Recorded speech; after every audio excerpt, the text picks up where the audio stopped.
have a monthly meeting for stocks, and they were saying that Europe, China, and possibly us for a recession as far as $11 trillion worth of bonds that are being traded, and the bubble in the United States of a $3 trillion corporate bond bubble. So bonds are a printing press for money. I mean, that's what they are. Right. They're the non-government way of printing money, and that's what they're for. Well, the problem is now so many of these bonds are junk. So many of them are just financing debt on bonds that have already been issued.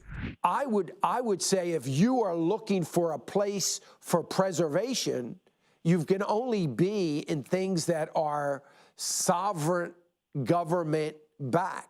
Well, what happens when the government collapses? They're going to collapse too. You're not going to have anything. But you get to a place where you got to say, okay, what is, the least risky? It's all going to have risk right now. Everything's going to have risk. I'll tell you something. I would any day of the week rather have shares of ConocoPhillips than I would rather have a government bond if we really get in trouble. Because guess what? ConocoPhillips ain't going anywhere. I'm just throwing that name out there. You know what I mean? There are big, large companies out there that there's still going to be a need. There's still going to be a supply. The government, they can do whatever they want.